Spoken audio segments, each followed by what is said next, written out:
주신 말씀을 가지고 깨어짐, 이며 아직 사이에서 하나님의 은혜 아래 사는 법이라는 제목으로 여러분과 말씀 나누기 원하겠습니다.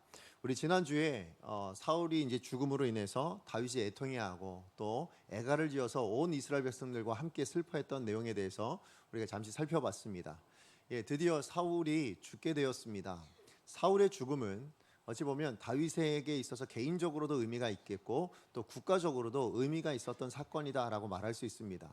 개인적으로는 어떤 의미가 있을까요? 아마 오랫동안 자기를 괴롭혔던, 위협했던 어떻게 보면 대적과 같은 그 사울이 죽었으니까 다윗의 인생에 어찌 보면 조금은 더 평안해질 수 있는 그 위협에서 놓여서 평안한 삶을 살 수 있겠다라는 부분에서 좀 의미가 있을 것 같고요.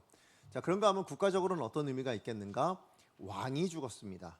자, 왕이 죽었다는 얘기는 이제 새로운 왕을 세울 때가 되었다라는 징조요, 시기가 되었다라는 것을 알려줄 수 있습니다. 자, 그렇다면 첫 번째 사울이 죽었다면 이제 누가 왕이 되어야 될까요?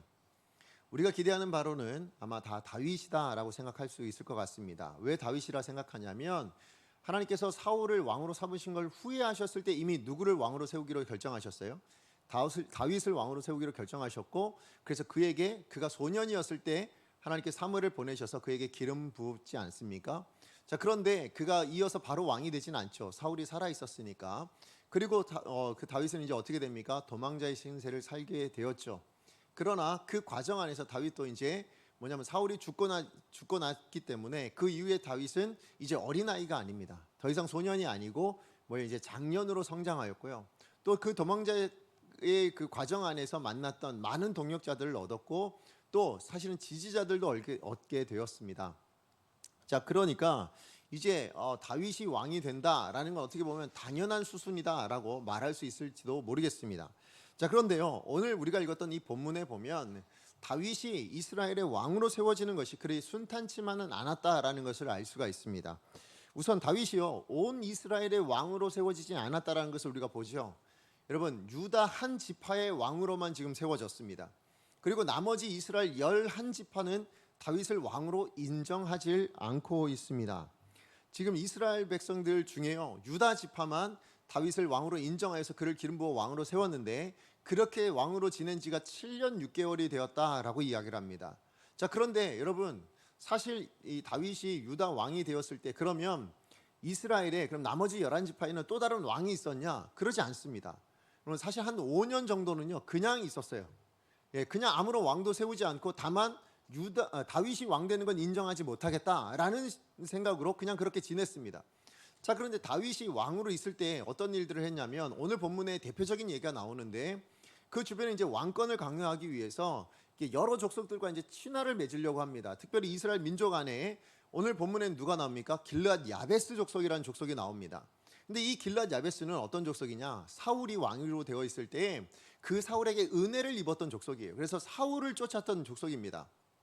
그가 암몬에 의해서 죽임을 당하게 되었을 때요, 사울 왕이 나타나서 그 암몬을 물리치고 길르앗 야베스 족속들을 구해준 적이 있었어요. 그래서 거기에 대한 너무 감사하는 마음이 있어서 우리가 지난 사무엘상 마지막에 사울이 죽었을 때에 그의 신체가 그냥 널브러져 있을 때 이 길르앗 야베스 사람들이 와가지고 그를 장세 지내 주거든요. 자, 그러니까 그만큼 이 사울에 대한 호의적인 마음을 가지고 있었던 게 길르앗 야베스 족속이었습니다. 자, 그런데 지금 다윗이 뭐라 하냐면 이 다윗을 장사 지내준 게 그 백성들입니다 라고 안내를 하니까 다윗이 뭐라고 그래요? 그들에게 전령을 보내서 그들의 공로를 축복해 줍니다. 잘했다고 칭찬을 해줍니다. 그러면서 그 다음에 뭐라고 얘기하냐면 사울 왕은 죽었지만 이제 내가 유다의 왕이 되었으니 너희들 편안하게 살아도 된다. 내가 책임져 줄게. 내가 너희들을 돌봐줄게 라고 이야기합니다. 그래서 이 길르앗 야베스 족속들이 다윗을 따랐는지에 대한 얘기는 없지만 그러나 분명한 건 뭐예요? 지금 다윗이 우리에게 호의를 가졌구나라는 건 분명히 알게 되었다라는 거죠. 자, 이런 소식을 듣게 되어지니까 그래서인지는 모르겠지만 우리가 연이어 나온 그 다음 구절이 뭡니까? 이스라엘 11지파가 다윗 외에 다른 왕을 세우는 이야기가 나오죠. 사울의 군대 장관이었던 아브넬에 의해서 사울의 아들인 이스보셋을 왕으로 세웁니다. 그리고 그 왕으로 세워진 이스보셋을 11지파가 다 왕으로 인정했다라는 것입니다. 자, 그러니까 여러분 여기서 알 수 있는 건 뭐냐면 11지파는 어쨌든 다윗이 왕이 되는 걸 원치 않아요. 아니, 왕으로 인정을 못합니다. 아무리 사무엘 선지자가 뭐 기름을 부어서 왕으로 삼았다 한들 그러나 나는 원치 않습니다. 우리는 원치 않습니다. 지금 그렇게 이야기를 하고 오직 유다 지파만 지금 왕으로 인정하고 있는 사건이 오늘 우리가 읽었던 본문의 내용들이에요. 자, 그렇다면 여기서 의아한 게 있지 않습니까? 아니, 사무엘이 기름을 부어서 그것도 하나님이 왕이 되도록 기름 부게 하신 건데 왜 이스라엘 11지파는 다윗을 인정하지 않았을까요? 왜 유다 지파만 그런 왕으로 인정하고 있는가? 여러분, 성경에 거기에 대한 정확한 이유는 설명하고 있지 않습니다. 그러나 다윗의 인생을 조금만 반추해 보면 왜 이스라엘 11지파가 다윗을 인정하지 않았는가에 대해서는 추측은 해볼 수 있어요. 여러분, 다윗이 왕으로 기름 부음을 받았을 때, 그 선택을 받았을 때 바로 이어서 왕이 되진 않죠. 그죠? 한 10여 년의 삶 동안 어떻게 됩니까? 도망자의 삶을 삽니다. 사울에 의해서 죽음을 당할까 봐 싶어서 도망자의 삶을 살아요. 근데 그때 다윗이 이런저런 여러 가지 행보들을 가지고 있는데 그 중에 이런 행보들 가운데 이스라엘 백성들이라면, 이스라엘 사람이라면 용납하고 싶지 않은 일들이 몇 가지가 있었어요. 자, 그 중에 하나가 뭐였냐? 블레셋으로의 망명이었습니다. 예, 그리고 그 블레셋의 왕 중에 아기스란 왕에게 가서 자기 목숨을 구걸하고 또 그의 신하가 되어져요. 그를 돕는 자가 되어집니다. 누가요? 다윗이요. 근데 이 과정들이 이스라엘 백성들로는 용납할 수 없는 일이었습니다. 왜 그럴까요? 여러분, 블레셋이 어떤 나라입니까? 블레셋은요, 끊임없이 이스라엘을 괴롭혔던 나라입니다. 끊임없이 전쟁을 발발하고 끊임없이 침략을 해왔던 나라가 블레셋입니다. 게다가 여러분, 다윗이 골리앗 앞에 섰을 때 그때도 블레셋과의 전쟁 중이었거든요. 그때 다윗의 말을 빌어봐도 이 블레셋이라는 나라는 사시는 하나님을 모욕했던 나라예요. 하나님을 인정하지 않아요. 하나님을 모욕합니다. 더 나아가서 뭐예요? 그 사시는 하나님의 군대된 이스라엘을 모욕했던 나라가 바로 블레셋입니다. 자, 그런데요, 지금 이 다윗이 자기의 생명을 부지하겠다고, 자기의 생명을 연명하겠다고 그 나라에 망명을 갔을 뿐만 아니라 그 나라에서 그 임금의, 그 왕의 신하가 된 거예요. 그를 돕는 자가 된 겁니다. 있을 수가 없는 일이죠. 예를 들자면 요즘 우크라이나와 러시아 계속 전쟁 중이잖아요. 근데 우크라이나 대통령의 최측근에 있던 어떤 장군 하나가 지금 러시아로 망명을 해가지고 거기서 러시아의 장군직을 받아서 거기서 열심히 일하고 거기를 돕고 있는 그런 사람이 있다면 여러분 뭐라고 생각하겠어요? 우크라이나 사람들 입장에서는 배신자예요. 그저 배반자입니다. 역적이 있어도 이런 역적이 없는 거예요. 그렇잖아요. 지금 다윗을 바라볼 때에 이스라엘 백성들의 심정이 그러한 겁니다. 그렇잖아요. 완전히 원수의 나라인데 그 원수의 나라에 가서 거기서 생명을 부지하고 거기서 그 왕에게 지금 신하가 되겠다고 이야기를 한다고? 이건 있을 수 없는 행위라고 생각을 했던 거예요.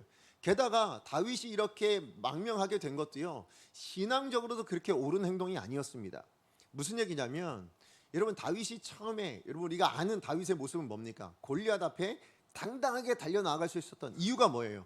사시는 하나님에 대한 믿음 때문이었잖아요. 그 위대한 신앙 고백을 했던 다윗의 모습이었어요. 뿐만 아니라 그 다윗은요, 그가 도망자의 초반의 시간이 어땠어요? 내가 사울을 몇 번 죽일 수 있었음에도 불구하고 죽이지 않았던 이유가 뭐라고요? 하나님이 기준이어서. 그렇잖아요. 하나님을 기쁘시게 하는 데 있어서 이거는 있을 수 없는 이야기다. 하나님이 기름 부으신 사람을 내가 어떻게 죽일 수 있겠는가? 그럴 수 없다라는 기준으로 살았던 사람이 다윗이었습니다. 자, 그런데요, 그 과정 가운데 다윗이 어땠냐면 항상 하나님께 물었거든요. 하나님, 제가 이렇게 해도 될까요? 하나님, 제가 저렇게 해도 될까요? 제가 올라갈까요? 내려갈까요? 제가 저 사람을 치러 갈까요? 말까요? 이걸 계속 물었던 사람이 다윗이었어요. 자, 그런데요, 지금 이 사울이 블레셋으로 망명할 때는 하나님께 묻질 않았습니다. 다윗 생각에 뭐였냐면 이 사울이 살아있는 동안에는 내가 이 목숨의 위협 앞에서 놓일 수가 없다. 자, 그러니까 다윗이 죽을 때까지는 내가 이 이스라엘 안에서는 언제 죽을지 모르니 다른 나라로 피신하자. 그래 선택한 나라가 어디예요? 블레셋입니다. 사울의 손길이 미치지 않는 그곳으로 가자라고 선택을 한 거예요. 내 생명을 그곳에서 살아가자. 그곳에서 연명하자. 그렇게 자기의 생존을 거기에서 구한 겁니다. 그런데 그때 여러분, 그 전에는 누가 구해주셨어요? 하나님께서 다 구해주신 거 아닙니까? 하나님의 은혜 가운데 그렇게 살아있었음에도 불구하고 하나님께 묻질 않아요. 그리고 자기 임의대로, 자기 생각대로예요.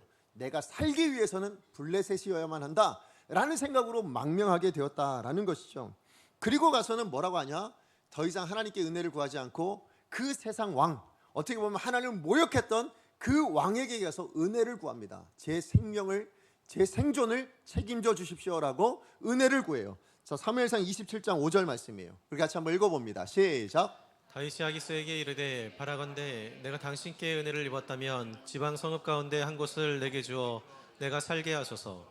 당신의 종이 어찌 당신과 함께 왕도에 살리이까 하니. 네, 지금 다윗이 뭐 하는 거예요? 내가 여기선 살 수 없으니, 이 이스라엘에선 살아낼 수 없으니 블레셋 그 원수의 땅이라도 가서 살자. 그러면서 그 왕에게 뭐 합니까? 저에게 은혜를 좀 주십시오. 은혜를 좀 베풀어 주십시오. 은혜를 구하고 있는 거예요. 무엇을 위해서? 살기 위해서, 오직 생존을 위해서 그렇게 하고 있는 모습이라는 거죠. 이 모습 안에 보면 여러분, 이전에 블레셋 골리앗 앞에 달려나갔던 그 신앙의 기계가 보입니까? 전혀 보이질 않아요. 여러분, 이전에 내가 어떻게 사울을 하나님의 뜻도 아닌데 내 마음대로 죽일 수 있겠습니까 했던 그 신앙의 기준이 보입니까? 전혀 보이질 않아요. 오히려 자기의 생명을 이방 왕에게 그렇게 구하고 있는, 보호를 갈구하고 있는 비굴한 모습만 지금 나타나고 있다라는 것입니다. 여러분, 이뿐이 아니에요. 여러분, 블레셋 이 아기스 왕이요, 어떻게 하냐? 결국은 또 이스라엘 백성들과 전쟁을 치르려고 합니다. 그래서 이제 군대를 다 모집하는데 누가 지금 왕명에 와 있어요? 다윗이 왕명에 와 있으니까 이 다윗도 이제 내 신하가 되었으니 너 나랑 같이 전쟁터에 나가자 라고 해요. 그래서 부릅니다. 그래서 다윗이 그의 동료들과 함께 이 전쟁터에 참여하게 되어 왕을 찾아왔습니다. 자, 그런데 누가 반대를 했냐면 이 아기스의 왕이었던 그 신하들이 무슨 일입니까? 이거 안 됩니다. 만약에 다윗이 여기서 마음을 바꿔서 반역을 일으키면 우리가 패배할 수밖에 없습니다. 그러니까 다윗은 전쟁에 참여시킬 수가 없습니다. 이렇게 얘기를 하니까 아기스 왕이 어떻게 합니까? 그럼 어쩔 수 없이 해서 그럼 돌아가라 라고 이야기를 해요. 자, 그때 다윗이 그 아기스 왕 앞에 자기의 충성심을 보여주기 위해서 이런 말을 해요.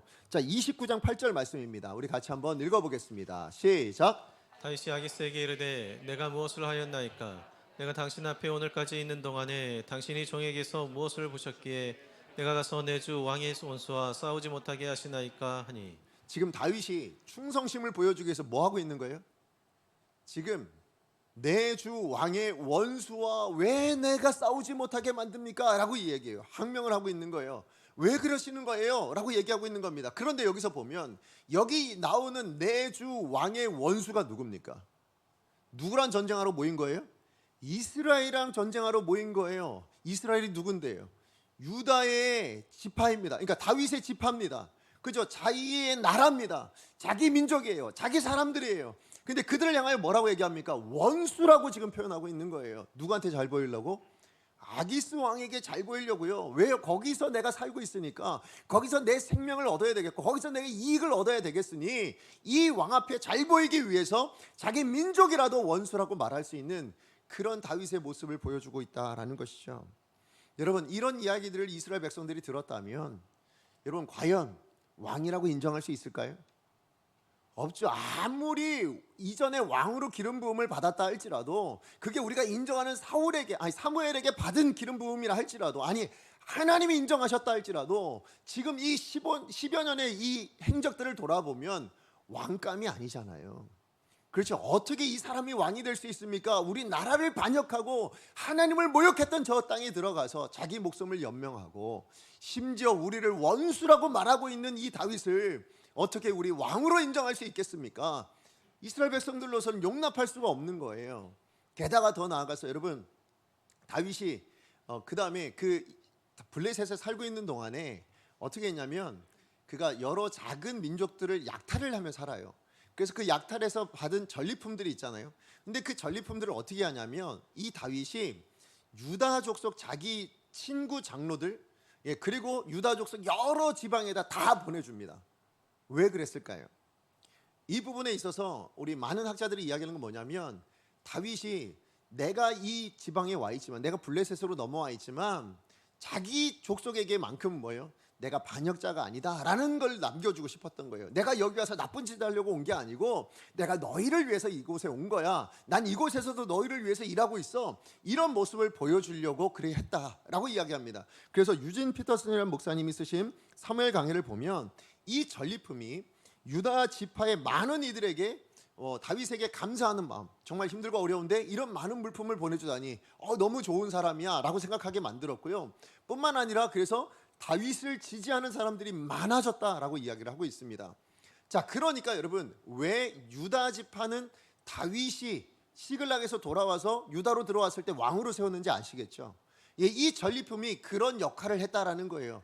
유다 지파에게 호의를 얻을 수 있는. 그러나 반대로는 여러분, 나머지 11지파 입장에서는 뭡니까? 이 다윗은요, 자기 지파만 돌보는 사람일 뿐더러 게다가 자기 이익을 위해서 이 원수의 나라로 망명할 수밖에 없었던 그런 사람. 그러니까 왕으로 세울 만한 사람이라고 인정이 되겠습니까? 도무지 인정이 되지 않는 모습인 것입니다. 자, 그런데 중요한 건 이스라엘 백성들의 눈에만 그랬는가? 아니에요. 여러분, 우리들 눈에도 다윗의 모습을 한번 생각해 보세요.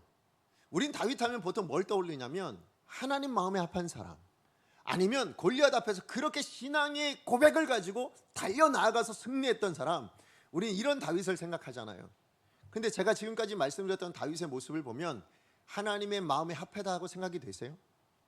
와, 다윗 진짜 신앙 대단하다. 저 사람의 신앙이면 나는 좀 본받고 싶은데, 나도 저 사람처럼 살았으면 좋겠는데, 이런 마음이 생기시나요? 아마 생기지 않으실 것입니다. 왜요? 자기 생명을 유지하기 위해서 하나님을 배반하고 자기 민족을 배반하고 오히려 세상 가운데 나아가서 목숨을 구걸하고 거기서 은혜를 구하고 있고 그렇게 살아가고 있는, 또 자기가 이익을 위해서라면 언제라도 자기 민족은 원수라고 부를 수도 있고, 그렇게 살아가는 사람들이라면 자기 처세술로 모여 자기 것들 다 나눠줘서 나 그래도 받아줄 수 있어야 돼 라는 그런 일들을 하고 있는 다윗의 모습이라면, 여러분, 이 모습 안에서 제가 이 모습을 보는데 누가 생각났냐면 사실은 사울 왕이 생각이 났어요. 그도 왕으로 세움 받았지만 이후에 어떻게 됩니까? 자기 자리를 지키기 위해서 사람들에게 다른 말 듣고 싶지 않아서 사람들에게 인정받고 싶어서, 그래서 뭐예요? 하나님 뜻을 불순종하잖아요. 하나님과 멀어지잖아요. 그리고 자기 임의대로 다 하잖아요. 그게 사울의 모습이었는데 오늘 다윗의 모습에서도 그 모습이 보이는 겁니다. 자기 임의대로 살고 있는, 자기 마음대로 자기 유익을 위해서라면 자기 민족도 버릴 수 있는, 그게 바로 다윗의 모습이었다라는 것이죠. 자, 그런데 여러분, 오늘 본문의 내용으로만 보자면 근데 정말 아이러니하게도 그가 그렇게 하나님을 배반하고 자기 민족을 배반하고 자기 유익을 위해서만 살아냈던 그런, 정말 우리가 보면 악하다고 말할 수 있는 그런 삶을 살았음에도 불구하고 결과적으로는 어떻게 됐습니까? 오늘 보니까 유다의 왕으로 세움을 받고 있는 것을 보지요. 비록 11지파의 왕으로 인정을 받지 못했지만, 그러나 분명히 하나님께서 이 다윗을 왕으로 세우시겠다고 그가 소년이었을 때 사무엘을 통해서 기름 부으셨어요. 그를 택하셨어요. 그리고 10여 년이 지난 이제 뭐예요?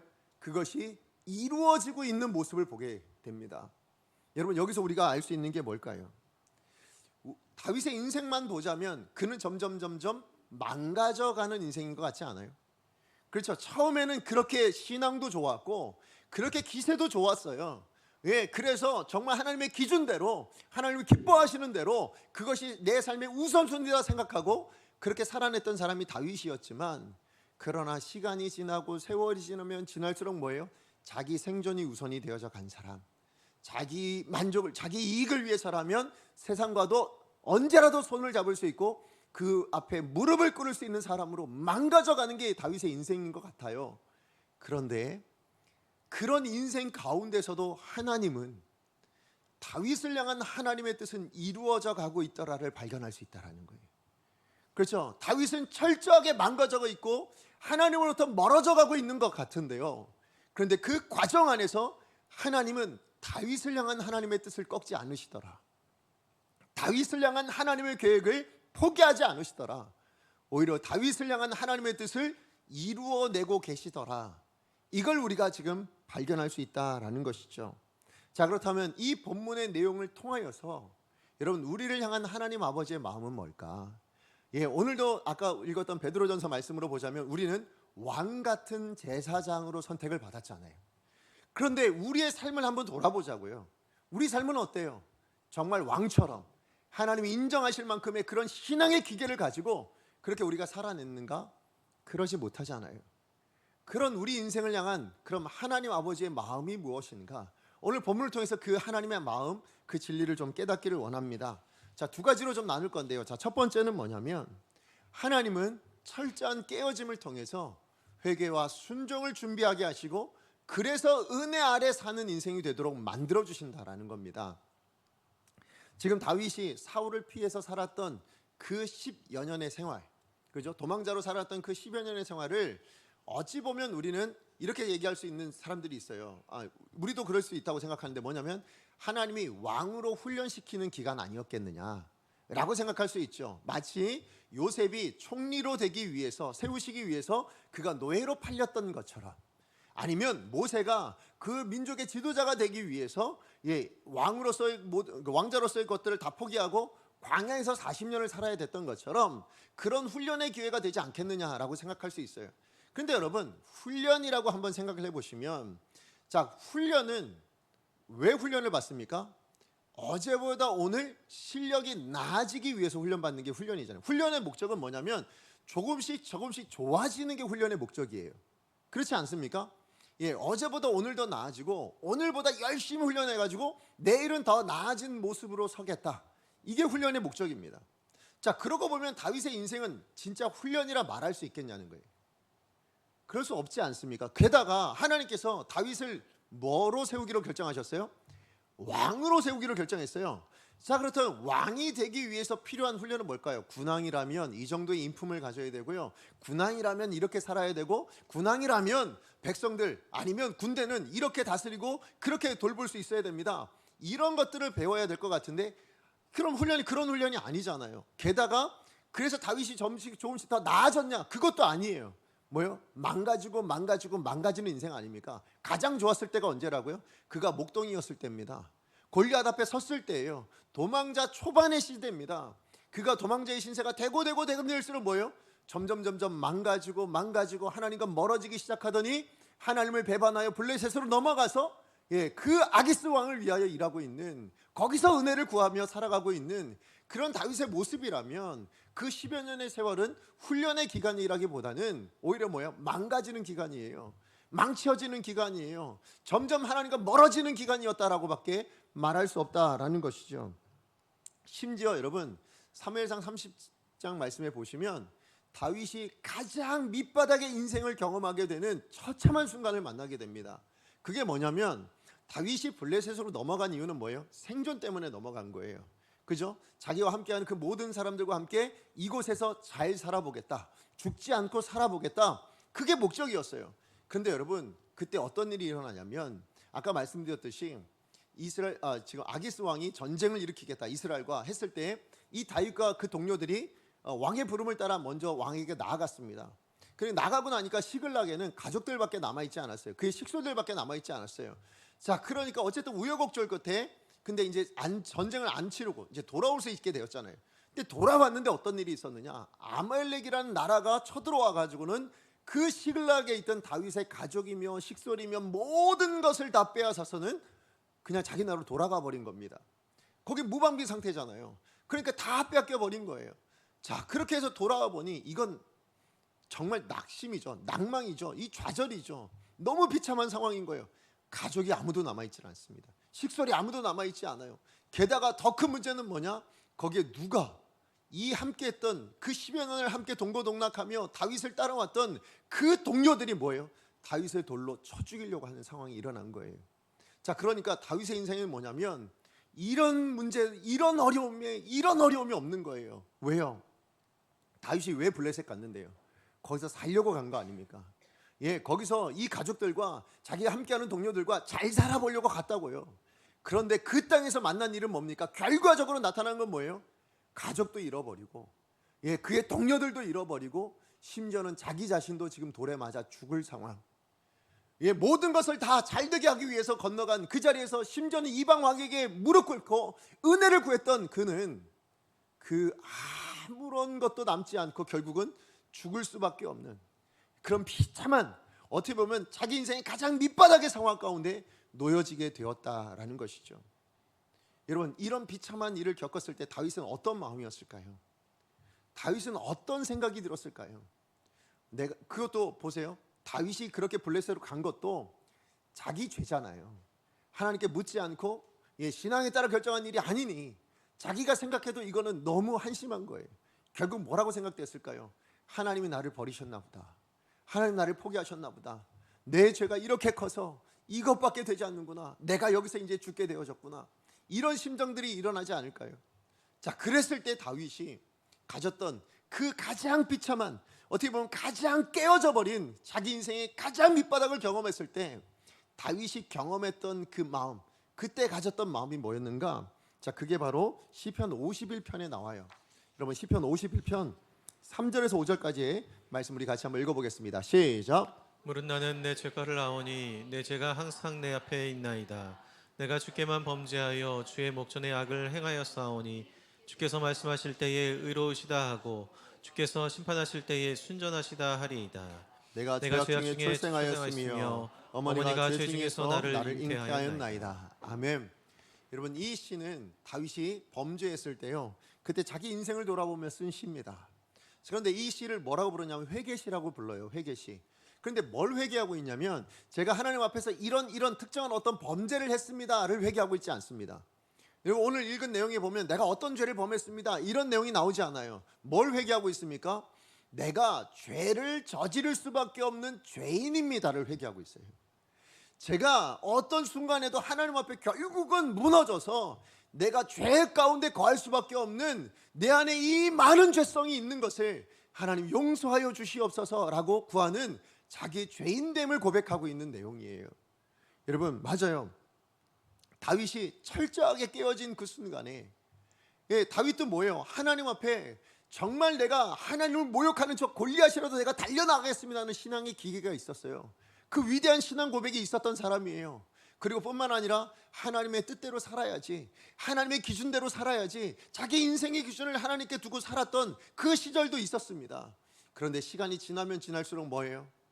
점점 하나님과 관계는 멀어지고 하나님으로부터 떨어지고 자기 욕망대로, 자기 욕심대로, 자기 이익을 위해서라면 세상과도 손을 잡고 세상 앞에 무릎 꿇고 있는 자기 자신의 모습, 그래서 당면하게 된 지금 이 현실을 바라보고 철저하게 깨지고 있는 거예요. 그러고 보면 여러분, 사람이 자기의 본래의 모습, 본 모습을 확인할 수 있는 가장 좋은 자리가 어딜까요? 여러분, 내가 인생에 나 같은 인생이라고 생각되어지는 나의 본 모습을 확인할 수 있는 자리는 저는 바로 이렇게 깨어진 자리인 줄로 압니다. 우리가 잘 됐을 때 내 본 모습을 확인하자, 그러지 않아요. 정말 우리가 악해졌을 때, 아니면 비참해졌을 때, 가장 낮아진 자리에 있었을 때, 그때 내가 이렇게 악한 존재구나, 내가 이렇게 비참한 존재고 내가 이렇게 연약한 존재구나, 이거를 확인할 수 있게 되어진다라는 것이죠. 자, 그런데 그렇게 자기의 실체를 발견하였을 때, 그렇게 자기의 깨어진 이 상황 가운데 자기의 악하고 자기의 연약한 모습을 발견했을 때 다윗은 어떻게 했는가예요. 지금 어떻게 하고 있습니까? 그 인생을 바라보면 나는 하나님이 나를 버리셨나 보다, 난 더 이상 정말 이렇게 악하고 이렇게 연약한데 더 이상 삶을 살 필요가 없지 하고 삶을 버렸습니까? 그러지 않습니다. 여러분, 사울과는 다르게요. 사울은 그렇게 자기가 하나님 앞에 버려진 것을 두고요, 뭐예요? 자기 인생을 자살로 끝내버리잖아요. 자기 인생을 포기해버립니다. 그런데 다윗은 그러지 않아요. 뭐 하고 있어요? 하나님께로 돌이키더라 라는 게 중요해요. 그럼 오늘 시편 51편이 그 내용 아닙니까? 하나님께 내가 그렇게 버림받고, 하나님 내가 정말 버림받아서 외면당해서 그래서 이 지경이 되었다라고 느껴질 만큼의 비참한 상황 가운데 놓여져 있습니다. 이젠 죽을 수밖에 없겠구나라는 그런 상황 가운데 놓여져 있을 때에 다윗이 한 일이 뭐였냐면 하나님을 찾아요. 하나님을 구하는 것입니다. 그래서 여러분, 시편 51편에도 자기의 죄인됨을 회개하고 난 다음에 그래서 내가 하나님 외에는 방법이 없습니다를 고백합니다. 우리 10절 말씀 같이 한번 읽어보겠습니다. 시작. 하나님이여 내 속에 정한 마음을 창조하시고 내 안에 정직한 영을 새롭게 하소서. 아멘. 여러분, 지금 사울이 실패한 게 바로 이 지점이에요. 무슨 얘기냐면 다윗도 그렇고 사울도 그렇고 다 불순종한 인생 아닙니까? 그죠? 그 인생이 똑같아요. 하나님 앞에 불순종하고 자기 좋은 것 취하고 그렇게 살아가다가 망하고 있는 인생, 그게 바로 사울이나 다윗의 인생이나 똑같아요. 자, 그런데 사울과 다윗의 차이점은 어디서 나오냐? 그렇게 망해서 가장 절망적인 자리 아래 섰을 때에 그때 사울은 자기 인생을 포기하고 마는, 다시 얘기해서 회개하지 않는 거예요. 하나님께로 돌이키질 않아요. 그런데 다윗은 어떻게 합니까? 하나님께로 돌이키더라. 여기서 인생의 차이가 나오더라라는 것입니다. 다윗은 그래서 철저하게 하나님 앞에 돌이키지 않고 회개하지 않으니까 결국 그 인생이 어떻게 됩니까? 불순종의 끝판왕으로 끝납니다. 어떻게 끝나요? 자기의 생명의 주인이 하나님이심에도 불구하고 자기가 자기의 생명을 끊어버리는 자살로, 그 불순종의 끝판왕으로 끝내버리더라고요. 그런데 다윗은 어떻게 합니까? 하나님께 돌이킵니다. 하나님을 다시 한번 찾습니다. 하나님 외에는 나 같은 인생이 바뀔 수가 없어요. 그래서 하나님, 제 안의 영을 새롭게 해주시고 하나님, 제 안에 정직한 영을 새롭게 해주세요. 그렇게 하나님을 찾고 구하더라라는 것이죠. 그러면서 어떻게 돼요? 하나님을 찾고 구하여 하나님 뜻에 드디어 순종하는 인생으로 회복되어지더라라는 것입니다. 그래서 여러분, 이렇게 하나님을 찾으니까 뭐예요? 시글락에서도 그 다급한 순간에 하나님을 기억하여 뭐 하냐면, 하나님, 제가 지금 아말렉을 쫓아가면 살 수 있겠습니까? 잡을 수 있겠습니까? 그때 하나님이 응답하시죠. 따라가라고. 그래서 그 가족들을 다 구해내잖아요. 여러분, 오늘 본문의 내용도 바로 그 내용입니다. 우리 2장 1절 말씀 다시 한번 읽어볼까요? 시작. 그 후에 다윗이 여호와께 여쭈아뢰되 내가 유다 한 성읍으로 올라가리이까? 여호와께서 이르시되 올라가라. 다윗이 아뢰되 어디로 가리이까? 이르시되 헤브론으로 갈지니라. 지금 다윗이 뭐 하고 있어요? 다시 하나님께 여짜옵고 있는 거예요. 다시 하나님을 찾고 있는 거예요. 그런데 여기 나오는 이 여짜움은 다윗이 회개는 아니잖아요. 이걸 왜 물어보는 거예요? 여러분, 여기서 물어보면 이유는 다른 데 있잖아요. 순종하겠다는 거예요. 하나님이 말씀하신 대로 제가 순종하겠습니다가 여기 묻어 있어요. 무슨 얘기냐면, 여러분, 지금 이스라엘 백성들의 입장에서는 다윗은 반역자입니다. 배반자입니다. 다시 이스라엘로 돌아올 땐 돌로 쳐 죽여도 이상할 게 아무것도 없는 상황이에요. 자, 그런데 지금 다윗이 묻는 겁니다. 하나님 앞에. 그 시글락에 머물러 있는 그 동안에 사울이 죽었다는 소식을 듣고 뭘 묻어요? 하나님, 제가 유다로 가도 될까요? 묻는 거예요. 그때 하나님이 올라가라 했는데, 올라가서 이스라엘 백성들이 돌 쳐 죽인다 할지라도 그게 하나님의 뜻이라면 가겠다는 마음이 있어서 묻는 거예요.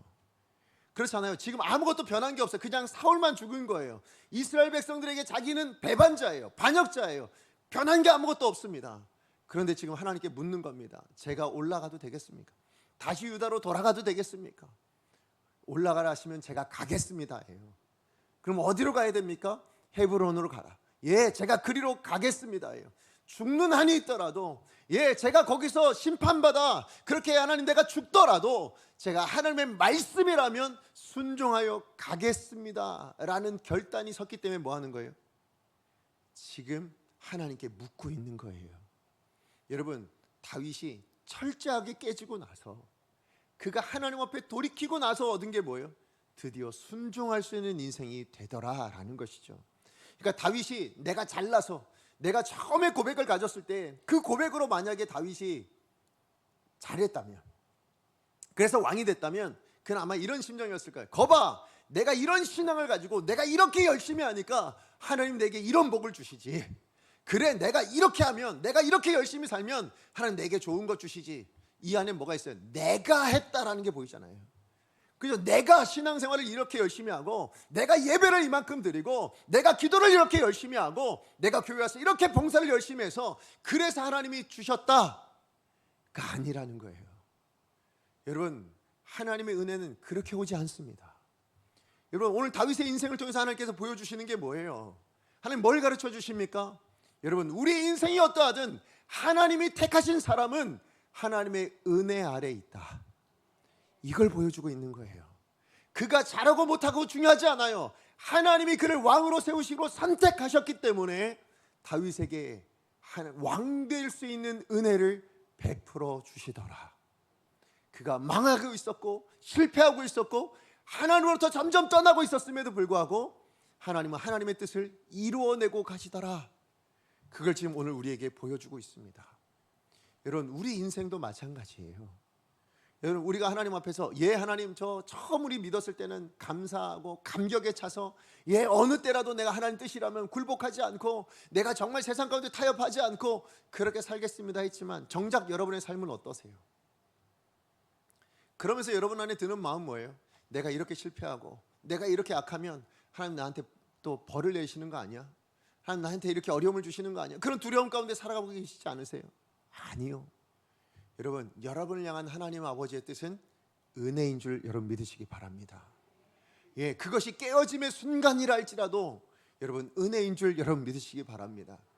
이 은혜를 내가 누리기 위해서 오늘 다윗이 보여준 건 뭐예요? 단 하나밖에 없어요. 뭡니까?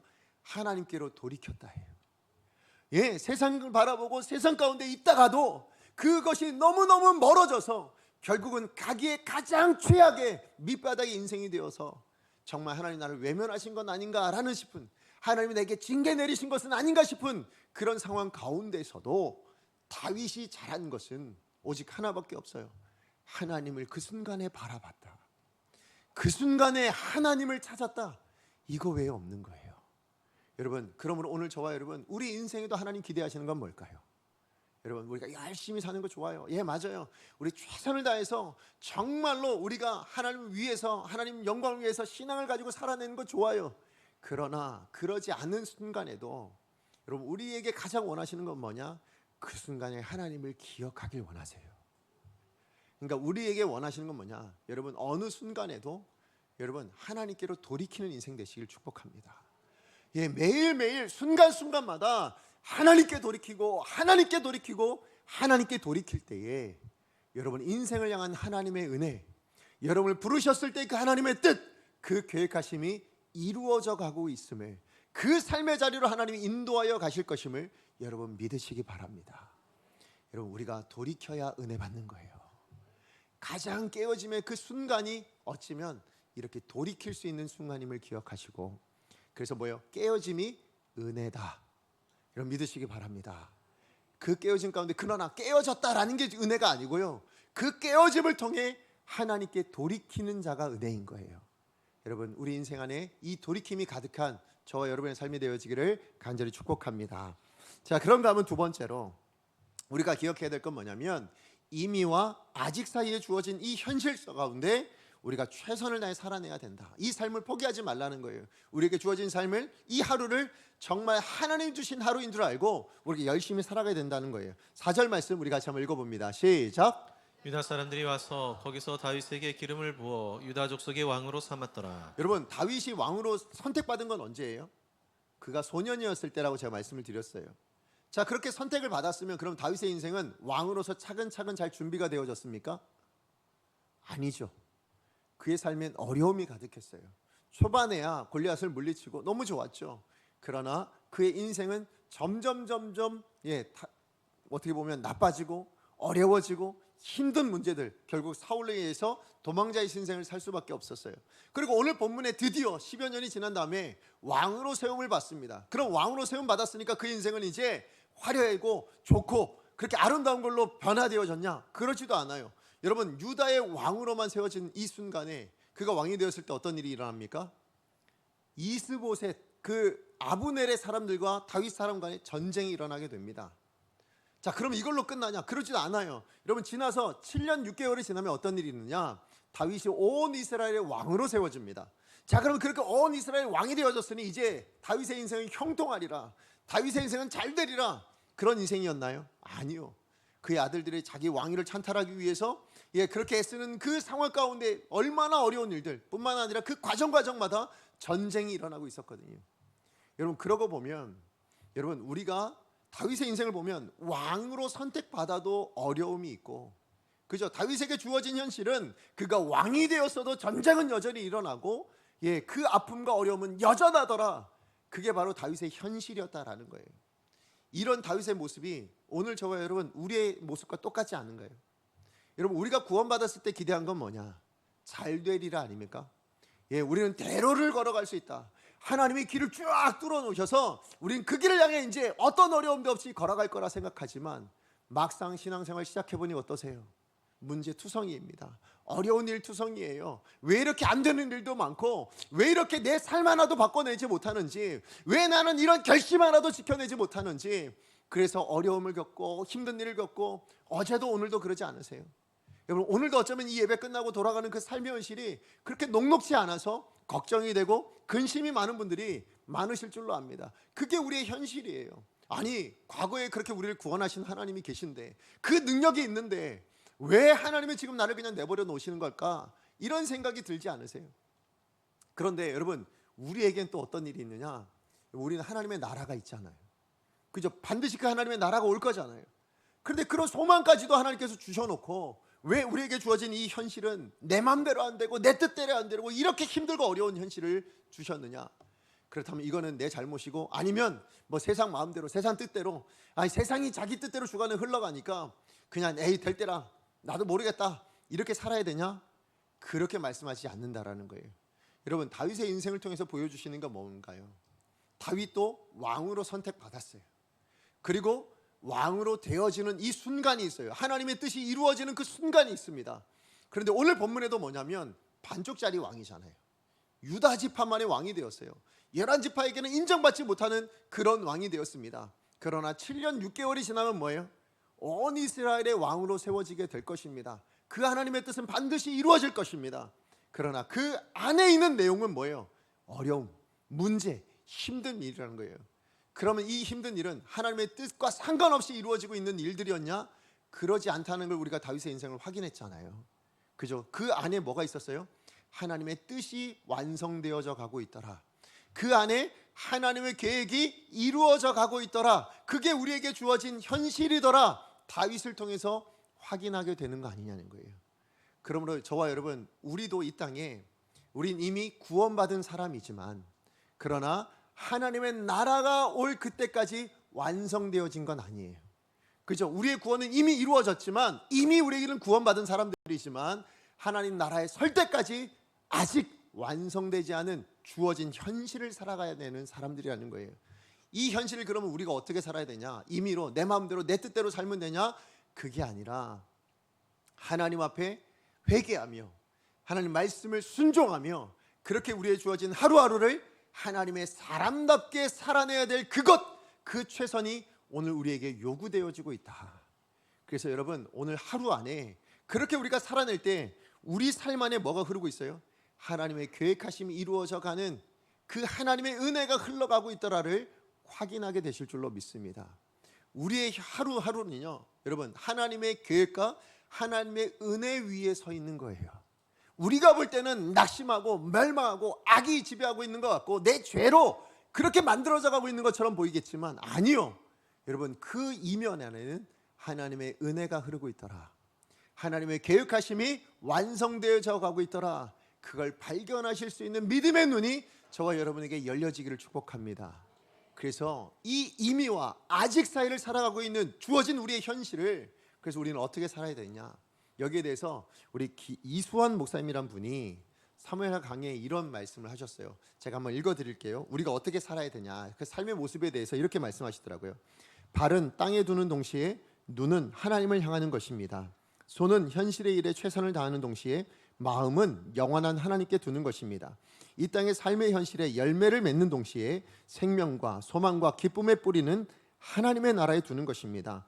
현실에 닥치는 고난 앞에 좌절하지 않고 소망에 하나님을 붙드는 것입니다. 현실의 만족에 안주하여 게을러지지 않고 하나님께서 주시는 거룩한 소망을 붙들고 사명을 감당해 나가는 것입니다. 믿음으로 인내함으로 주와 함께 오늘을 사는 것입니다. 소망으로 주님을 기다리는 것입니다. 저는 저와 여러분의 삶이 이런 삶이 되기를 간절히 소망합니다. 우리 하루하루가요, 이미 하나님께서 우리를 택하셨고 구원하신 그 하나님의 능력을 힘입어 살아갈 수 있는 하루인 줄로 믿습니다. 그리고 언제까지요? 하나님의 때가 이루어질 그때까지. 그죠? 그것이 우리의 소망이 되어서 여러분, 오늘이라는 이 하루를 여러분 좌절하거나 낙심하거나 절망하여 살지 않기를 원합니다. 비록 힘들어도 어려워도 내가 능력으로 감당할 수 없어도 이 삶 아래에도 하나님의 계획은 이루어지고 있더라. 이 삶 안에도 하나님의 은혜는 흘러가고 있더라. 이것을 경험하고 맛볼 수 있는 저와 여러분 되어지기를 간절히 축복합니다. 말씀의 결론을 맺습니다.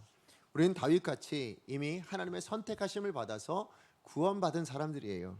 그러나 아직 온전하게 임하지 않은 하나님의 나라, 그 나라를 바라보며 우리가 달려가고 있는 현실을 살고 있는 사람들입니다. 그렇기 때문에 우리의 신앙 고백에도 불구하고 우리는 언제라도 넘어질 수 있고, 또 때로는 실패할 수도 있고, 심지어는 하나님의 뜻과 완전 반대되어지는 범죄함 가운데 살아가는 인생이 될 수도 있습니다. 그러나 그렇게 우리 인생이 깨어졌을 때에, 여러분의 신앙이 깨어졌다고 생각되어질 때에, 여러분의 인생이 정말로 내가 생각한 꿈이 깨어졌다고 생각되어질 그때에 우리가 해야 될 게 뭐라고요? 하나님께로 돌이키는 거예요. 예, 여러분, 그 돌이킴이 내가 세상을 등져야 하는 것이랄지라도, 내가 가장 좋은 이익을 등져야 하는 것이랄지라도 하나님께 돌이킬 때에 하나님이 여러분의 인생을 하나님의 은혜 아래에 있는 인생 되도록 회복시켜 주실 줄로 믿습니다. 그것을 위해서 오늘도 하나님 말씀 붙들고 오늘 주신 이 말씀 생각하시면서 순종하며 회개로 하나님의 은혜 안에 살아가는 복된 인생 되어지기를 간절히 축복합니다. 우리 말씀 기억하며 함께 찬양하기 원합니다. 오늘 부를 우리 찬양은요, 은혜라는 찬양입니다. 여러분, 이 은혜, 사실은 지금 만약에 고난을 당하시고 어려운 일을 당하고 계시고 힘든 일을 당하시는 분들은 고백할 수 없는 찬양일지도 몰라요. 그러나 여러분, 언젠가 하나님의 그 계획하심이 알아지는 순간, 하나님의 계획하신 것이 성취되어지는 그 순간엔, 지금 내가 당황하고 있는 이 현실이 하나님의 은혜의 순간이었구나를 여러분 고백하실 거예요. 자, 그렇다면 그거를 그때 부르지 말고요, 지금부터 부르면 어떻겠냐는 거예요. 그죠? 그 알아졌을 때 부르는 것도 좋겠지만, 지금 고난당하고 힘들고 어려운 이 순간에도 그때가 있음을 기억하고 그때 부를 노래를 오늘 부를 수 있는 저와 여러분, 이것이 믿음인 줄로 믿습니다. 우리 믿음을 가지고 오늘 이 찬양을 불렀으면 좋겠어요. 내 인생에 하나님의 은혜가 이루어지고 있습니다. 내 모든 순간이 하나님의 은혜입니다. 이 고백을 우리 영혼을 향해서, 또 우리 하나님을 향해서 선포하길 원합니다. 은혜 함께 찬양합니다. 내가 누려왔던 모든 것들이, 내가 지나왔던 모든 시간이, 내가 걸어왔던 모든 순간이, 그 순간이 어려움이고 힘듦의 순간이었어도 당연한 것 아니라 은혜였소. 아침 해가 뜨고 저녁에 노을, 봄의 꽃향기와 가을의 열매, 변하는 계절, 우리의 계절이 지금은 겨울일지 몰라도 하나님의 때, 봄의 때가 올 것입니다. 당연한 것 아니라 은혜였어. 내가 이 땅에 태어나 사는 것,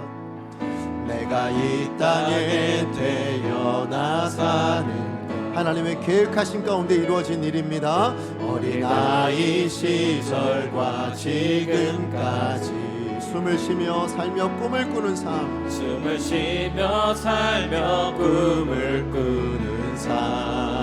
당연한 것 아닙니다. 당연한 것 아니라 은혜였소.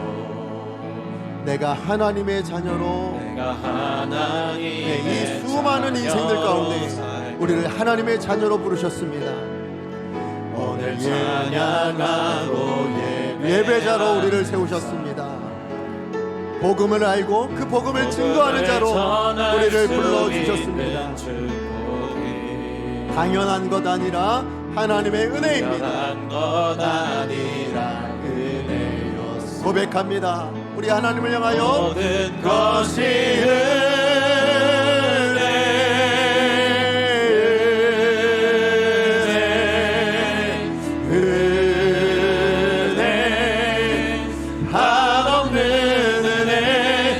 삶에 당연한 것 하나도 없었던 것을 모든 것이 은혜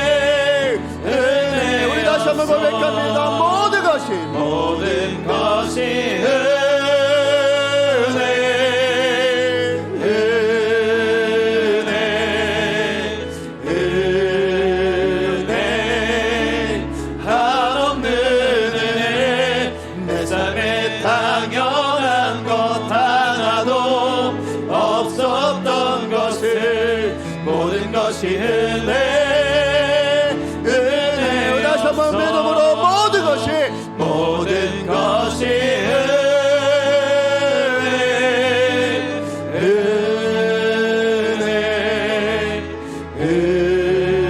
은혜 한없는 은혜 내 삶에 당연한 것 하나도 없었던 것은 모든 것이 은혜여서. 아멘. 우리 시간씩 기도하기를 원합니다. 여러분, 여러분의 인생이 힘드세요? 여러분 정말 어려우세요? 여러분 나 혼자 동떨어져 그냥 나 혼자 이렇게 살다가 끝나는 것 아닌가 싶은 순간이세요? 여러분, 그러나 그 순간에도 하나님의 은혜는 포기하지 않으시더라.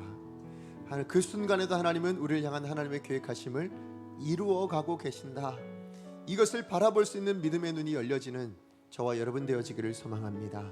그리고 혹시나 그런 순간이 여러분 내가 죄악 가운데 하나님을 외면하여 일어난 순간이라 할지라도 우리가 하나님께로 돌이킬 때에 하나님께서 그 돌이킴을 받아주시고 우리를 하나님의 은혜 아래로 인도하여 주실 것을 여러분 믿으시고, 하나님께서 내 인생이 하나님의 은혜 안에 살아갈 수 있는 복된 인생이 되게 하여 주시옵소서. 우리 시간에 주여 은혜를 주옵소서 한번 외치고 우리 말씀을 기억하며 하나님께 기도합니다. 주여 은혜를 주옵소서. 사랑하는 하나님 감사합니다. 오늘 주신 말씀 기억하여 하나님 앞에 기도로 나아갑니다. 하나님 정말로 우리의 모든 순간 하나님의 은혜임을 고백합니다. 하나님 내가 누렸던 모든 것이 하나님의 은혜입니다. 내가 지내왔던 모든 것이 하나님의 은혜입니다. 주님 도와주셔서 하나님 언제라도 하나님의 은혜 가운데 살아갈 수 있는 복된 인생 될 수 있도록 주님 축복하여 주시옵소서. 하나님 정말로 주님을 바라고 소원합니다. 하나님 정말 주님의 은혜 가운데, 하나님 주님의 은혜 가운데 하나님 그 은혜 안에 살아가는 인생을 기억하게 하여 주셔서 하나님 언제나 하나님께 돌이킬 수 있고 회개하며 하나님의 말씀 앞에 순종하며 살아가는 우리 강성의 모든 성도들 다 될 수 있도록 주님 축복하여 주시옵소서. 사랑하는 하나님 감사합니다. 하나님 정말 하나님의 은혜로 우리가 하나님의 자녀 되었습니다. 하나님께서 우리를 선택하여 주셔서 하나님의 백성 되었습니다. 그런데 하나님 우리의 삶을 돌아보면 힘듭니다. 어렵습니다. 정말 왜 이럴까 싶을 정도로 하나님 좌절 가운데 있는 인생들이 많습니다. 육신의 건강 때문에, 하나님 우리 관계 문제 때문에, 하나님 물질 문제 때문에 하나님 너무나도 힘들고 어려워서 하나님 그래서 포기하고 싶고 내려놓고 싶고 하나님 그냥 아무것도 하고 싶지 않은 그런 마음이 들 정도로 힘들고 괴로운 인생들이 우리의 삶임을 하나님 앞에 고백합니다. 때론 그것이 또한 내 죄 때문인 것 같고 하나님 내가 연약해서인 것 같고 아무것도 아닌 것 같아. 하나님 그래서 내 인생조차도 내 삶조차도 내려놓고 싶을 때가 너무 많습니다. 주님, 그런데 오늘 말씀을 통해서 하나님 그 안에도 하나님의 은혜가 있다고, 그 순간에도 하나님의 계획하심은 이루어져 가고 있노라 말씀하여 주셔서 감사합니다. 뿐만 아니라 그렇게 나락으로 떨어질 수밖에 없는 그런 범죄함 가운데서도 하나님께 돌이킬 때에 다시 그 인생을 받아주시고 하나님의 은혜 안에 있는 인생으로 하나님 본받게 하여 주셔서 감사를 드립니다. 하나님 우리가 다윗의 인생을 돌아보며 우리도 그런 인생임을 알게 하여 주셔서 감사하오니 하나님 이제 오늘 찬양의 이 고백처럼 우리의 삶 안에 언제라도 내 인생의 모든 것은 하나님의 은혜입니다를 고백할 수 있는, 찬양할 수 있는 귀한 인생이 될 수 있도록 주님 축복하여 주시옵소서. 하나님 그것을 위해서 하나님 우리가 하나님께로 날마다 돌이키는 인생들 되게 하여 주시옵소서. 어떤 자리가 되었든 하나님 우리 안에 있는 절망적인 그런 순간을 확인하는 때라 할지라도 하나님께 돌이킬 때에, 그리고 그 하나님의 뜻 앞에 순종할 때에 하나님께서 우리 가운데 은혜 아래 있는 인생으로 회복시켜 주심을 기억하고 하나님 그 은혜를 날마다 기대하며 소망하며 우리에게 주어진 이 어려운 때를 충성되이 하나님의 사람답게 살아낼 수 있는 귀한 성도님들 다 되게 하여 주시옵소서. 예수님의 이름으로 기도합니다. 아멘.